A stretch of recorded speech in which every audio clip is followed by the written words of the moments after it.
Kita itu sering menjaga perasaan terhadap orang lain atau orang asing. Nggak enak sama dia. Biar apa? Biar kita dapat kepercayaan. Kadang-kadang kita juga menjaga perasaan terhadap orang lain. Agar apa? Agar kita dapat penghormatan. Jadi kita jaga tuh sikap kita sama orang lain. Ya Bu ya?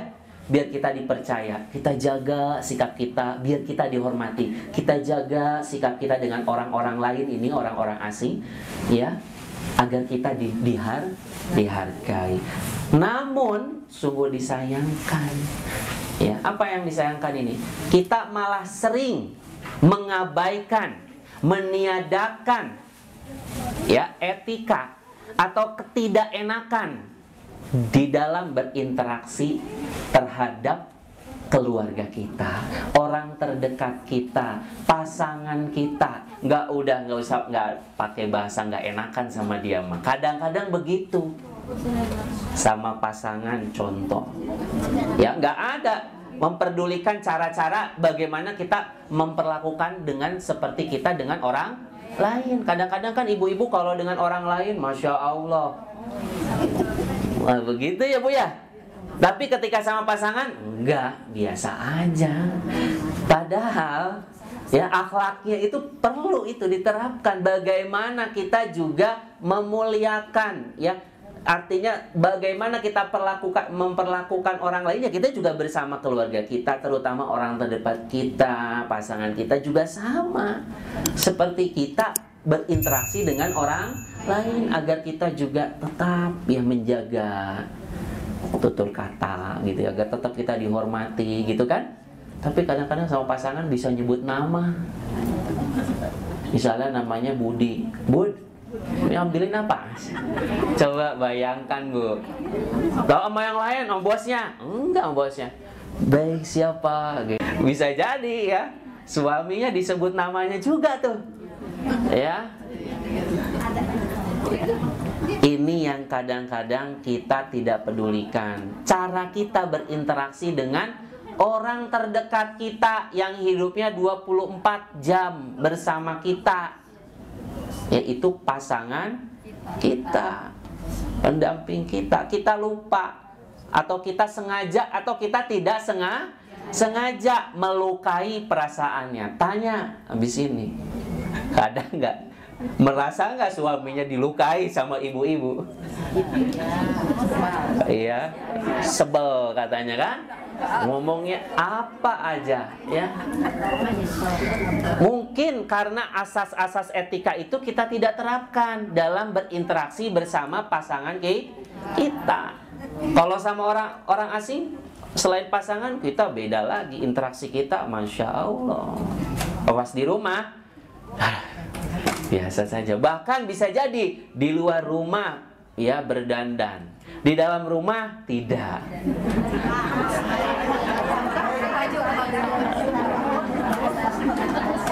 Atau bisa jadi ya di luar rumah sopan santun, bahasanya lembut, di dalam rumah kasar. Jangan Ibu. Ya, ingat, sebaik-baik kita ya adalah orang yang memiliki akhlak yang mulia. Coba kalau rumah tangga dibangun atas dasar akhlak yang mulia, apa yang terjadi? Masya Allah, sakinah, mawaddah, warahmah. Walaupun usianya sudah 50 tahun, tetap itu ya harmonis. Itulah kita ya pentingnya mempelajari akhlak di dalam rumah tangga. Bahkan Rasulullah SAW bersabda, sesungguhnya orang mukmin yang paling sempurna imannya, adalah yang paling baik akhlaknya. Tuh. Jadi di antara kita nih, yang paling sempurna imannya adalah yang paling mulia, yang paling baik akhlaknya. Tuh yang pertama. Berarti kalau hari ini akhlak kita belum baik, belum sempurna. Kita sudah sholat tahajud, sudah sholat duha dan lain sebagainya, tapi akhlak kita tidak baik terhadap keluarga, berarti kita belum sempurna imannya. Dan sebaik-baik kalian adalah yang paling baik terhadap keluarganya. Tuh, Yang paling baik terhadap keluarganya. Jadi di antara kita yang paling baik siapa? Yang paling baik terhadap keluarganya. Siapa di sini yang paling baik terhadap keluarganya? Berarti ibu yang paling baik. Saya di rumah alhamdulillah paling baik sama keluarga.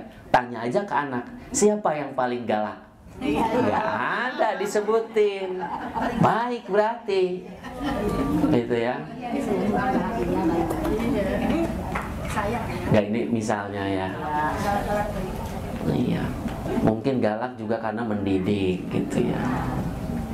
Tapi hati-hati, berlebihan karena memang kesel. Beda lagi nih galaknya karena memang tolong etikanya. Kita kasihi, sayangi itu hak. Anak mendapat perhatian itu, Bu, pendidikan, kasih sayang, ya, dia berhak mendapatkan itu dari orang tua. Jadi akhlak mulia ini adalah salah satu kuncinya, Bu, agar rumah tangga kita menjadi rumah tangga sakinah mawaddah warahmah. Ingin berhasil rumah tangganya, bangun pondasi akhlak mulia di dalam rumah tangga. Cinta bisa pudar karena harta, bisa pudar karena kecantikan, kegantengan, bisa pudar. Tapi kalau dibangun atas dasar akhlak, maka rumah tangganya menjadi rumah tangga yang berkah, menjadi rumah tangga yang harmonis, tetap kokoh. Akhlak ini apa saja, Bu, akhlak ini? 1.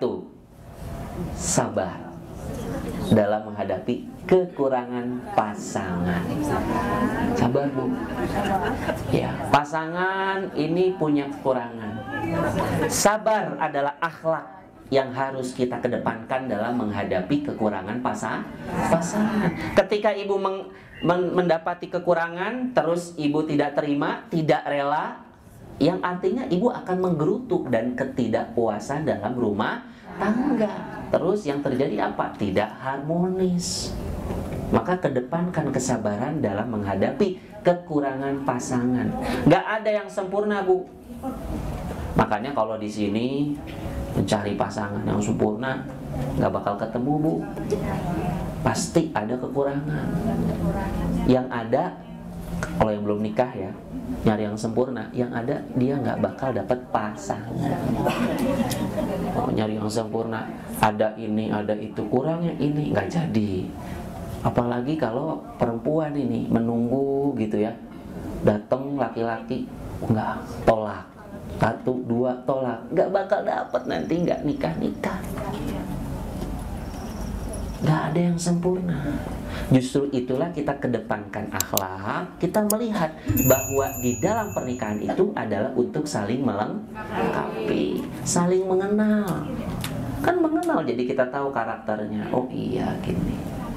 Oh iya, ternyata dia punya kelebihan. Ini kadang-kadang dikasih nikmat banyak ya sama suami. Ketika suami berbuat salah 1, udah lupa semuanya itu. Nikmatnya lupa, 5 tahunnya lupa. Ya. Iya, lupa ya, Bu ya. Jangan, Bu. Sabar. Kedua, syukur. Syukur menghadapi, syukur atas nikmat Allah yang diberikan melalui keluarga. Syukur. Kalau udah pasangan memberikan sekian, bersyukur, alhamdulillah. Mana lagi? Mana lagi? Bersyukur dulu, alhamdulillah. Lihat kemampuan pasangan kita. Jangan diukur melalui, Bu, jangan diukur melihatnya ke atas. Ibu sekarang praktekkan ibu di atas gunung. Ya, bayangin, Bu, di atas gunung. Ibu lihat pemandangan di bawah, enak apa enggak? Ya, hijau semuanya, betul apa tidak? Iya.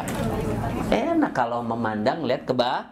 Enak. Coba ibu mandang ke atas, pegel nggak?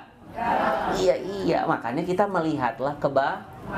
Jangan melihat ke atas. Ukurannya melihat kondisi, waktu gitu ya, kemampuan suami. Selesai. Bersyukur itu, menerima pemberian suami. Ya, memang suami memberinya, misalnya kepada ibu 50 juta, alhamdulillah.